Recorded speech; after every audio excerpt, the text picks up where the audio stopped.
The lights on orbital station Keth-9 never changed. They stayed the same dull gray color every hour of every day. Velith had lived under these lights for 11 cycles, and she had stopped noticing them long ago. She had stopped noticing many things. That was how the Moran survived. They learned not to see. They learned not to feel. They learned to be invisible. Velith pushed her cleaning cart through the narrow service corridor. Her four thin arms moved in practiced patterns, wiping surfaces that were already clean, checking filters that never needed checking. The work was meaningless, but the work was everything. Without work, a Moran had no purpose. Without purpose, a Moran was sent to the recycling chambers. She was small, even for her kind. Her gray skin had faded over the years, losing the slight blue shine that young Moran carried. Her eyes were large and dark, designed for seeing in the shadows where her people worked. She wore the standard worker uniform, a simple, brown covering that marked her as station property. On her chest, a metal tag displayed her number. Not her name. Moran did not have names. Moran had numbers. The station was busy today. Velith had heard whispers among the other workers about a new delegation arriving. She did not care about delegations. Politicians and diplomats walked through the main corridors in their fine clothes, making deals that changed nothing for people like her. They never looked down. They never saw the small gray figures cleaning the floors beneath their feet. Her supervisor, Corveth, named Overseer Greth, found her near the water recycling station. The Corveth were tall, insect-like beings with hard shells and sharp mandibles. They had been managing the servant species for thousands of years. Greth looked at Velith the way he always did, like she was a broken tool that might still have some use. Unit 7749, Greth said, his mandibles clicking with each word. You are reassigned. Human delegation quarters. Deck 14. Go now. Velith lowered her head in the proper way. Yes, Overseer. She had never cleaned for humans before. In fact, she had never seen a human. They were a new species in the galactic community, barely 100 years into space travel. The elder races called them primitive, emotional, and strange. Some said they were dangerous. Others said they were simply too young to matter. Velith did not care either way. Quarters were quarters, dirt was dirt. She would clean, and then she would move on to the next task, and then the next, until her body finally gave out and she was replaced by another. Numbered Unit. Deck 14 was in the diplomatic section of the station. The corridors here were wider, the lights brighter, the air fresher. Velith felt uncomfortable in such open spaces. Her people were meant for tight corridors and dark corners, but she pushed her cart forward and found the door, marked with human symbols. She pressed the service entry button and waited. A soft chime sounded, and the door slid open. The quarters were large by Velith's standards. Though she knew they were modest for diplomatic guests, there was a main living area with soft furniture, a small kitchen space, and doors leading to sleeping rooms. The humans had already made the space their own. There were strange objects on the tables, colorful fabrics on the chairs, and images displayed on the walls showing places Velith had never seen. Green places. Blue places. A world covered in water and clouds. She began her work quietly, moving from corner to corner with her cleaning tools. She checked the air filters, wiped the surfaces, adjusted the temperature controls. Her movements were silent and practiced. She had learned long ago how to be invisible, how to exist in a room without being noticed. Hello there. Svelis's forearms stopped moving. The voice was soft and warm, coming from behind her. She turned slowly, keeping her head down in the proper submissive posture. A human woman stood in the doorway of one of the sleeping rooms. She was tall, with black hair pulled back from her face and warm brown skin. She wore simple clothes in dark blue colors. Her eyes were watching Velith with an expression that the Moran could not understand. I did not mean to disturb, Velith said quickly, her voice barely above a whisper. I will finish and leave. I am sorry. You're not disturbing anyone, the woman said. She walked closer, and Velith fought the urge to back away. I'm Yuna. I'm the ambassador for the Earth's delegation. Velith did not know how to respond. Ambassadors did not introduce themselves to cleaning units. This was not how things worked. She stayed frozen, her dark eyes fixed on the floor. "What's your name?" Yuna asked. The question hit Velith like a physical blow. Her body went completely still. Her hearts, both of them, began to beat faster. She felt something strange in her chest. Something she had not felt in so many years that she had forgotten what it was. No one had ever asked her that question. Not once in 300 cycles of life. She had a name. Her clutch mother had given it to her in the breeding chamber, whispered it into her ear in the brief moment before the separators came to take her away. It was the only gift she had ever received. She had carried it inside her like a secret treasure, never speaking it aloud, afraid that if she did, someone would take it from her like everything else had been taken. Velith's voice broke. "I am Unit 7749. Yuna's expression changed. Something moved across her face, something sad and soft at the same time. She took another step closer and lowered herself so that her eyes were leveled with Velith's. "That's your number," Yuna said gently. "But what's your name? The name your family gave you?" Velith felt her body trembling. She did not understand why this human was doing this. She did not understand why it mattered. She was a cleaning unit. She was nothing. She was invisible. But the human's eyes held hers, and in them, Velith saw something impossible. She saw herself reflected there. Not as a unit. Not as a number. But as a person? "Velith," she whispered. The word felt strange on her tongue, like a forgotten language. "My name is Velith." Duna smiled, and it was like watching a star being born. "Velith," she repeated, saying the name like it was something precious. "That's a beautiful name. Thank you for sharing it with me." Velith did not know what to say. She did not know what to do. The moment was too big, too strange, too impossible. "Thank you for keeping our quarters so clean, Velith," Yuna continued. "We really appreciate it. If you ever need anything, please don't hesitate to ask." Velith grabbed her cart with shaking hands. "I must go," she said quickly. "I have other duties. I am sorry." "Thank you." "I am sorry." She fled the room, pushing her cart so fast that she nearly crashed into a wall. Her hearts were pounding. Her mind was spinning. She felt tears forming in her eyes, something that had not happened since she was a small child. It meant nothing, she told herself. The human was just being strange, the way humans were said to be. It was a moment of curiosity, nothing more. Tomorrow, the ambassador would not remember. Tomorrow, everything would be normal again.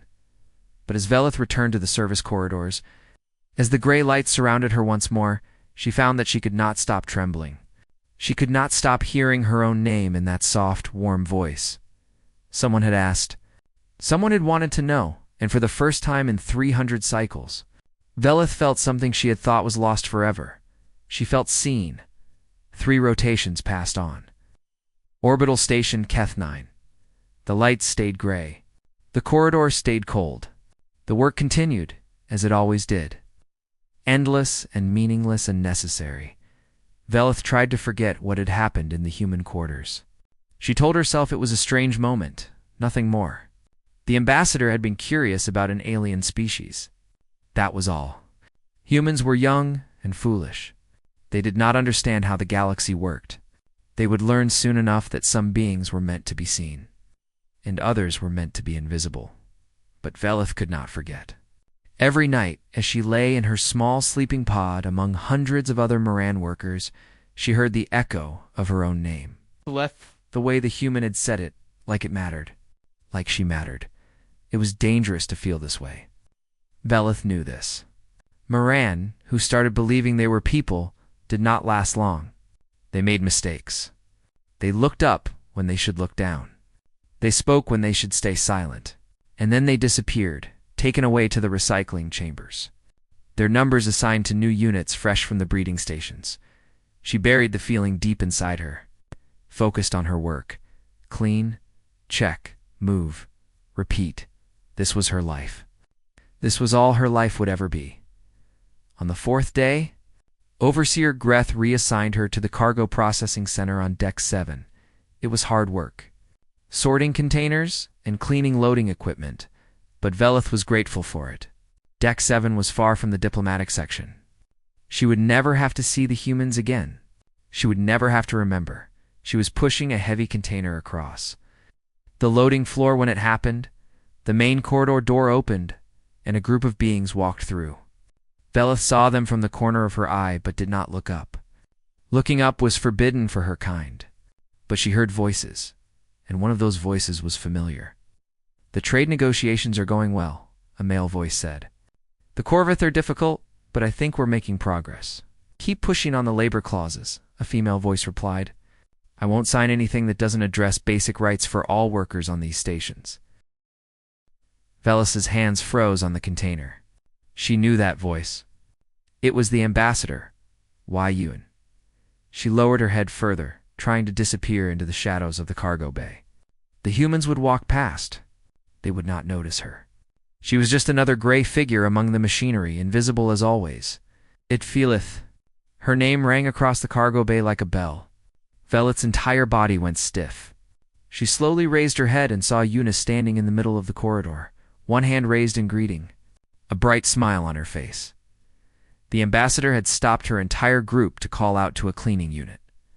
Velith could not move. She could not breathe.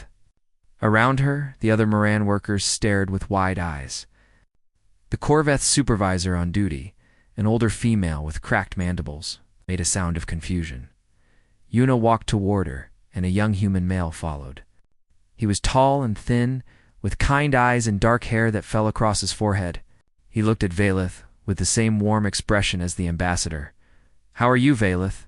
Yuna asked, stopping a few steps away. "I haven't seen you in a few days. They moved you to a different section." Velith's mouth opened and closed. Words would not come. Her supervisor was watching. The other workers were watching. This was wrong. This was all wrong. Ambassadors did not remember cleaning units. Ambassadors did not cross cargo bays to greet them by name. "You remember me?" Velith finally managed to say. Her voice was thin and broken. Yuna's smile softened. "Of course I remember you. We spoke 3 days ago. You told me your name, eh?" The Corveth's supervisor stepped forward, her mandibles clicking rapidly. "Ambassador, I apologize for this unit's behavior. It should not be speaking to diplomatic personnel. I will have it disciplined and reassigned immediately." "That won't be necessary," Yuna said, and though her voice stayed calm, something in her tone had changed. It was harder now, like metal beneath silk. "This unit is interchangeable," the supervisor continued, not understanding the warning. "If it has offended you in some way, we have many others. There is no need to remember its designation. They are all the same." The young human male stepped forward. His face had lost all its warmth. "She is not a unit," he said. "Her name is Velith, and she is our friend." The word hit Velith like lightning. Friend, the humans called her a friend. She did not even know what friendship meant. The Moran were not allowed to have friends. They were not allowed to have anything. The supervisor's mandibles clicked in agitation. "Sir, I must insist. These creatures do not have names. They are labor resources, nothing more. The Galactic Commerce Codes clearly state—" "I know what the codes state," Yuna interrupted. "And I believe those codes are wrong. Taiho, please make a note. I want to add labor rights reform to our next round of negotiations." The young man Taiho nodded and made a note on a small device he carried. "Already done, Ambassador." Yuna turned back to Velith. Her eyes were warm again, but there was something deeper in them now. Something that looked like anger, but not at Velith. At everything around her. At the gray lights and the numbered tags and the supervisors who called living beings units. "Aleth," Yuna said gently, "I want you to know something. Where I come from, everyone has a name. Everyone matters. It doesn't matter what job they do or what species they are. Every person deserves to be seen and remembered." Velith felt tears forming in her eyes again. She blinked them back, terrified that the supervisor would see, terrified that this moment would be used against her later. "I do not understand," she whispered. "Why do you care? I am nothing. I have always been nothing." Yuna shook her head slowly. "You were never nothing, Velith. You just needed someone to tell you that." The ambassador reached out and touched Velith's arm. The gesture was small and simple, but it sent a shock through Velith's entire body. No one had touched her gently since her clutch mother, 300 cycles ago. "We have to go now," Yuna said, "but I hope to see you again. Take care of yourself, Velith." The humans walked away, continuing down the corridor toward whatever important meeting awaited them. The supervisor stared after them with confusion and anger. The other Moran workers stood frozen, their dark eyes filled with something that Velith had never seen before. Hope Flereth returned to her work. Pushing the heavy container across the floor, her arms were trembling. Her hearts were racing.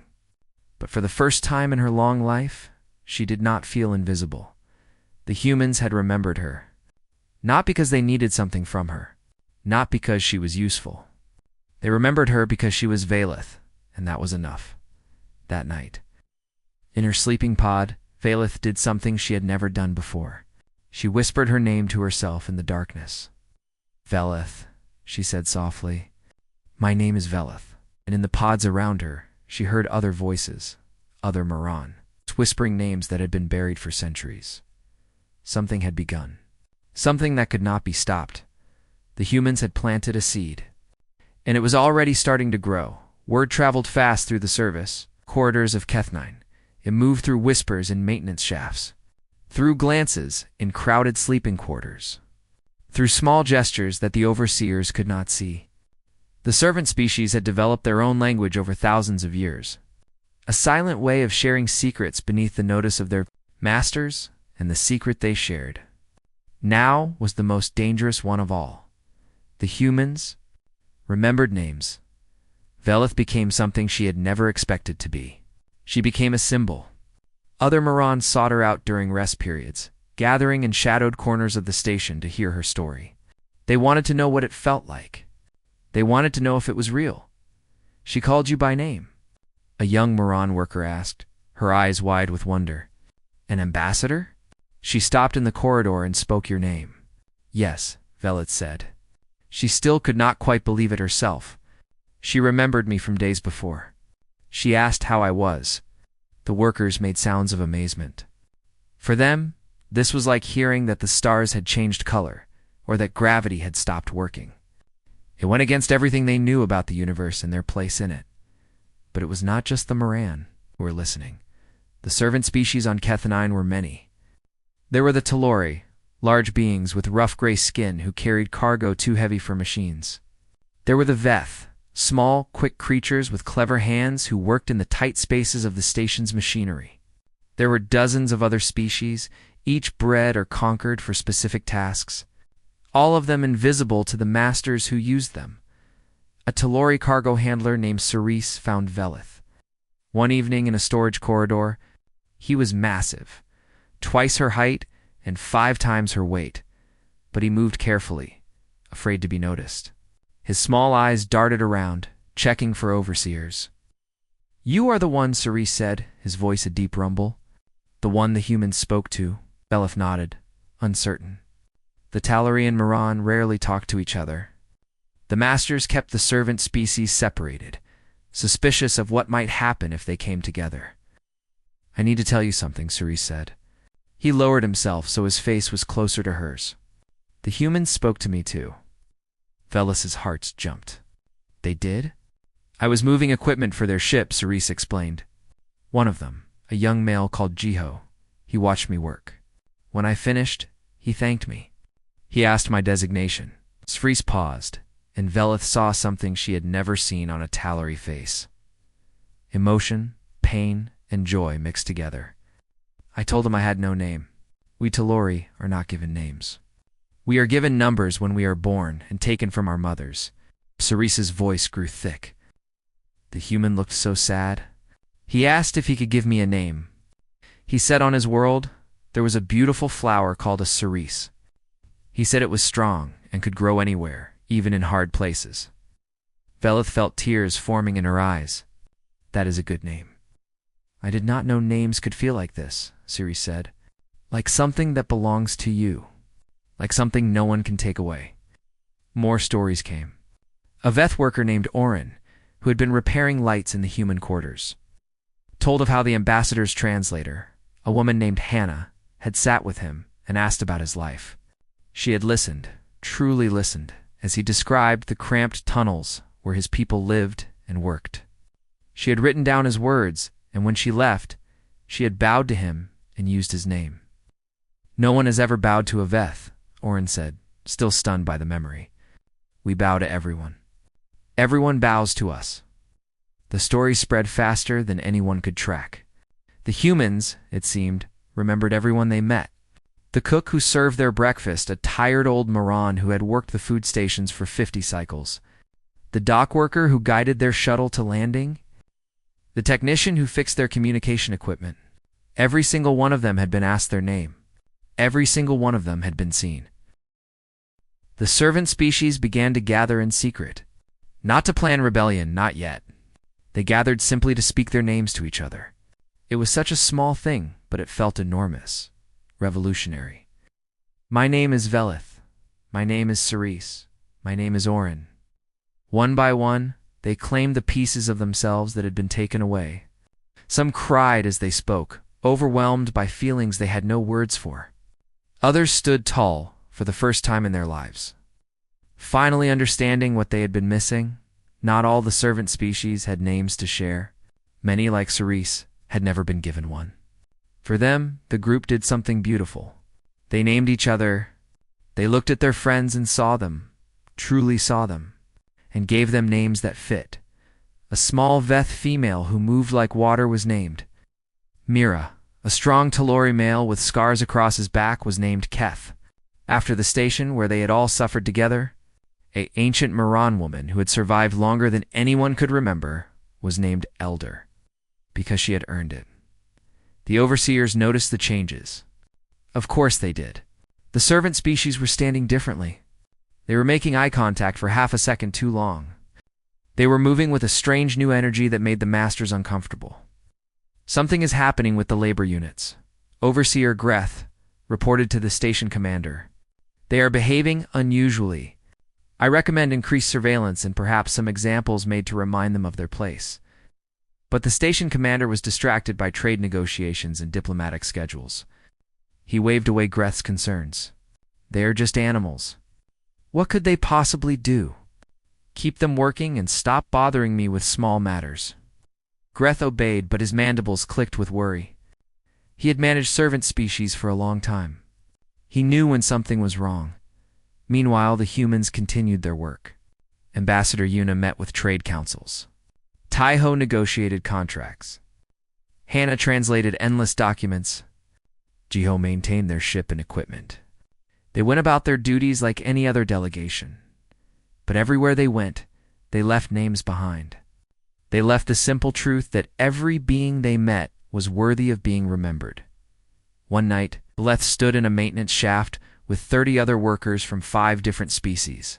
They had come together in the darkness, united by something that had seemed impossible just days before. "The humans will leave soon," Velith said. "Their negotiations will end, and they will go back to their world. But what they have given us, we must not let it die." "What do we do?" asked Mira, the small Veth. "The masters will never see us as people. They have called us units for too long." Velith thought of Yuna's face, the warmth in her eyes, the way she spoke as if the universe was something that could be changed. "Then we must make them see," Velith said. "Not through violence, not through anger, but by being what we truly are, by using our names, by refusing to be invisible anymore." It was not a battle plan.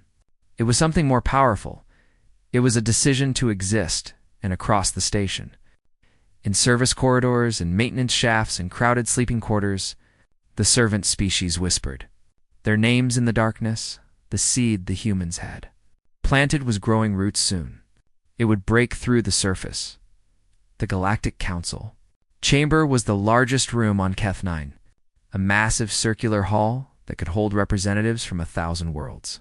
The ceiling rose so high that clouds sometimes formed near the top. The walls were covered with screens showing the symbols of every major species in the galaxy. It was a place built to inspire fear and respect. Ambassador Yuna stood alone in the center of the chamber. Behind her, Taiho and Hannah waited in the human delegation's small section. around them, rising in endless rows of seats. The representatives of the elder races looked down with cold eyes. The High Arbiter sat on the tallest platform, a creature so old that no one remembered what species it had once been. Its body was more machine than flesh now, kept alive by technologies that the younger races could not understand. When it spoke, its voice echoed from speakers throughout the chamber. "Ambassador Una of Earth," the High Arbiter said, "you have been summoned to answer serious charges. The Corveth Oversight Authority has filed formal complaints against your delegation. The Syndicate of Worlds has accused you of destabilizing labor hierarchies across multiple sectors. What do you have to say in your defense?" Una looked around the chamber slowly. She showed no fear, though she was surrounded by beings who could destroy her world with a single order. Her voice was calm and clear when she spoke. "I would like to know the specific nature of these charges." A Corveth representative stood up, his mandibles clicking with anger. "Your delegation has been interfering with servant species. You have been speaking to them as if they were equals. You have been asking for their names and encouraging them to behave above their station. This is a violation of the galactic commerce codes that have maintained order for 10,000 years." "We spoke to people," Una said simply. "We learned their names. We thanked them for their work." "Is that now a crime in this galaxy?" "The servant species are not people," another representative shouted. This one was a Varathi, a species of tall beings with scales like polished metal. They are labor resources. They exist to serve. Your interference has caused unrest on 12 stations and 4 colony worlds. Workers are demanding to be addressed by names instead of designations. They are making eye contact with their superiors. They are forgetting their place.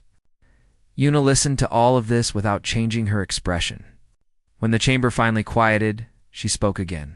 "I would like to tell you a story about my world." "We did not call you here for stories," the High Arbiter interrupted. "We called you here to face consequences." And yet Una said, still calm, "I think my story is relevant, please. It will only take a moment." The chamber murmured with disapproval, but the High Arbiter raised a mechanical limb for silence. "Very well. Speak your story, but be brief." Una took a breath and began. "On Earth, not very long ago by galactic standards, we had systems much like yours. We divided people into groups. Some groups were called masters. Others were called slaves. The slaves were given numbers instead of names. They were told they were not really people. They were told they existed only to serve." The chamber was silent now. The elder races leaned forward, curious despite themselves. "We told ourselves many things to justify this," Una continued. "We said the slaves were naturally inferior. We said they were happier serving. We said that freeing them would destroy our economy and bring chaos to our society. We believed these things because believing them was easier than facing the truth.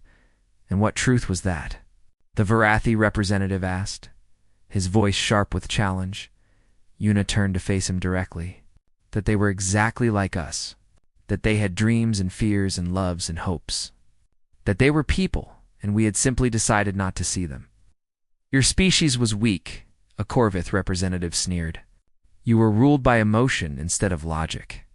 The servant species in this galaxy are genuinely different. They were bred for service.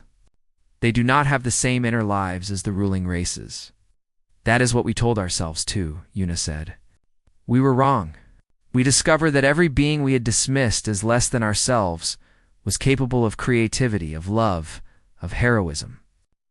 When we finally gave them their freedom, they did not destroy our society. They made it better, stronger, richer in every way that matters." The High Arbiter's mechanical eyes focused on her. "You are suggesting that we should free the servant species? Do you understand what that would mean? The galactic economy would collapse. Stations would stop functioning. Ships would go unmaintained. Billions would die in the chaos." "I am not suggesting anything specific today," Una said. "I am only asking you to consider that your assumptions might be wrong. I am asking you to look at the beings who serve you and wonder if you have truly seen them." "This is dangerous talk," a new voice said. It was a representative from the Tal Syndicate, a group of species that controlled most of the servant breeding programs. Humans have been in space for barely a century. You do not understand how fragile galactic order is. You do not understand what is at stake. Then help me understand, Una said. Tell me why speaking to a cleaning worker as if she were a person is so threatening to your order. Tell me why remembering someone's name could bring down a civilization. The chamber erupted in noise. Representatives shouted at each other and at Una. Some demanded that the humans be expelled from the galactic community. Others called for embargoes and sanctions. A few, though they stayed quiet, looked thoughtful. Through it all, Una stood still. Taiho and Hannah stood behind her, their faces calm but their eyes burning with quiet anger. Finally, the High Arbiter raised both mechanical limbs, and the chamber fell silent. Ambassador Una, the High Arbiter said, "This council has heard your words. We will consider them. But understand this clearly. If human interference with servant species continues, there will be consequences. Your world is small and young. You cannot afford to make enemies of the entire galaxy." "We do not wish to make enemies," Una said. "We only wish to live according to our values. On Earth, we learned a painful lesson over many centuries. We learned that injustice anywhere is a threat to justice everywhere. We learned that we cannot look away when beings are suffering, no matter how convenient that would be." She paused and looked around the chamber one more time. "We will not look away. We will remember names. We will see people where you see tools. And if that makes us enemies of this order, then perhaps this order deserves to change." The chamber was silent for a long moment. Then the High Arbiter spoke, its voice cold and final. "This hearing is concluded. The human delegation will be watched. Any further incidents will be dealt with severely." Una bowed her head slightly in acknowledgement and turned to leave. Taiho and Hannah fell into step beside her. As they walked out of the great chamber, they passed rows of servant species workers standing along the walls, holding trays and cleaning tools and data pads. The workers were supposed to be invisible. They were supposed to look down and say nothing. But as the humans passed, something happened. One by one, the workers raised their heads. One by one, they met Una's eyes, and one by one, they whispered their names. It was not a rebellion, not yet. It was something smaller and more powerful. It was a beginning. The change did not come with fire or weapons. It did not come with violence or blood. It came with names. Across Keth-9, the servant species stopped answering to their numbers. When an overseer called out a designation, the workers would pause and wait. Only when their names were spoken would they respond. It was a small act of resistance, but it spread like a wave through water. At first, the overseers were confused. They repeated the numbers louder, thinking their workers had not heard. When that did not work, they threatened punishment. Some workers were beaten. Some were sent to isolation cells. A few were taken to the recycling chambers, but the workers did not break. They had tasted something they had never known before. They had tasted dignity. And they discovered that they would rather die with names than live as numbers. The news spread beyond Keth-9. Other stations, other worlds, heard whispers of what was happening. They heard about the humans who remembered names. They heard about the servant species who had stopped being invisible. And slowly, carefully, the whispers became actions. On a mining colony in the outer systems. A group of Talori workers refused to enter the tunnels until their supervisor learned their names. On a luxury station near the galactic core, Veth maintenance workers began signing their repairs with their names instead of their numbers. On 100 worlds, beings who had been invisible for generations began to raise their heads and speak. The elder races did not know how to respond. This was not a rebellion they could crush with warships. This was not an enemy they could negotiate with or bribe. This was simply millions of beings deciding, all at once, that they were people 2 cycles after the Galactic Council hearing. The human delegation prepared to leave Keth-9. Their negotiations had achieved little. The trade agreements were modest. The diplomatic gains were minor. By traditional measures, their mission had failed. But Una did not feel like she had failed. On the morning of their departure, She found a group waiting for her in the corridor outside the human quarters. There were at least 50 beings there, packed into a space meant for far fewer. Miran and Talori and Veth and a dozen other species that Yuna could not even name. They stood together, shoulder to shoulder, united in a way that should have been impossible. At the front of the group stood Valith. The small Miran looked different than she had the first time Yuna saw her. She stood straighter. Her eyes were brighter. There was something in her face that had not been there before. Purpose. Ambassador, Yuna Velith said. We have come to thank you. Yuna felt tears forming in her eyes. She blinked them back and smiled. You don't need to thank me, Velith. I didn't do anything special. I just treated you like people. That was everything, Velith said. No one had ever done it before. No one had ever looked at us and seen anything worth remembering. A large Talori stepped forward. Yuna recognized him from the cargo bay. Cerise, the one Jiho had named after a flower. You changed us, Cerise said, his deep voice thick with emotion. We did not know we were sleeping until you woke us up. We did not know we were dead until you brought us back to life. Yuna shook her head slowly. I didn't bring you back to life. You were always alive.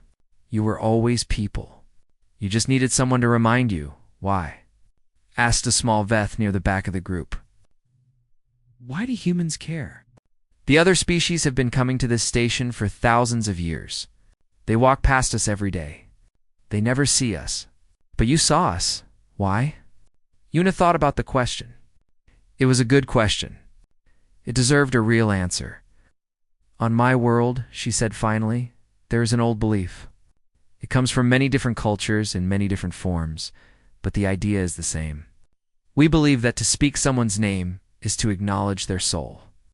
To remember them is to say that they matter, that they exist, that they are real. She looked at the faces around her, gray and green and brown, eyes large and small, forms strange and beautiful. Every one of you has a soul. Every one of you matters. And from now on, you will be remembered. Not just by humans, by each other. By everyone who hears your story. Velith stepped closer. Her 4 thin arms were trembling slightly, but her voice was steady. Will you come back? She asked. Will we see you again? I don't know, Yuna said honestly. The galaxy is very big, and humans are very small. The powers that control this place don't want us here. They don't want what we represent. What do you represent? Velith asked. Yuna smiled. The idea that things can change? That just because something has always been one way, doesn't mean it has to stay that way. That every person, no matter how small or invisible they seem, has the power to be seen. She reached out and took Velith's hand. The gesture was strange and intimate, not a normal form of contact for either species. But it felt right. I may not come back, Velith, but I need you to promise me something. Anything, Velith said. Don't let them make you invisible again. Remember your name and help others remember theirs. The change has started. It's small now, but it will grow. And someday, maybe not in my lifetime or yours, the galaxy will be different. It will be a place where everyone is seen. Velith held Yuna's hand tightly. I promise. An hour later, the human ship lifted off from Kethnine. Velith stood at a viewport and watched it go. Small, bright point of light moving against the endless stars. Beside her stood Cerise and Orin and Mira and dozens of others. Workers who had been strangers a week ago. Workers who were now family. What do we do now? Orin asked. The overseers are angry. The council is watching. They will try to break us. Let them try, Velith said. Her voice was calm but strong. They can punish our bodies, but they cannot take our names. They cannot make us forget what we learned. She turned away from the viewport and looked at her people, her family. Her friends? We are Miran and Talori and Veth, and 100 other species. We have been invisible for too long. But the humans showed us a truth that we can never unsee. We are people. We have always been people, and we will not be invisible anymore. Cerise made a sound that might have been a laugh or a cry. The others will think we are crazy. The masters will say, we have lost our minds. Then we will be crazy together, Valeth said. We will remember each other. We will speak each other's names. And we will teach our children, and they will teach their children, and someday the galaxy will understand what the humans taught us. What did they teach us? Mira asked, her small eyes bright with hope. Veleth thought of Yuna's face. The warmth in her eyes, the way she had knelt down to look at a cleaning worker like she was looking at an equal. They taught us that we matter, Veleth said. They taught us that being seen is a right, not a privilege. They taught us that names are not just sounds. They are gifts. They are promises. They are proof that someone looked at you and decided you were worth remembering. The group stood in silence for a moment, thinking about these words. Then Oren spoke, his voice soft but clear. My name is Oren. My name is Cerise. My name is Mira. One by one, they spoke their names. Not in secret this time. Not in whispers. They spoke them out loud, in a public corridor, where anyone could hear, and somewhere out in the darkness of space, on a small ship heading back to a small blue world, a human woman smiled. She did not know if the change would last. She did not know if the galaxy would ever truly become what it should be. But she knew that something had shifted. A door had opened. A light had been lit. The servant species were awake now. They were remembering, and the galaxy would never be the same.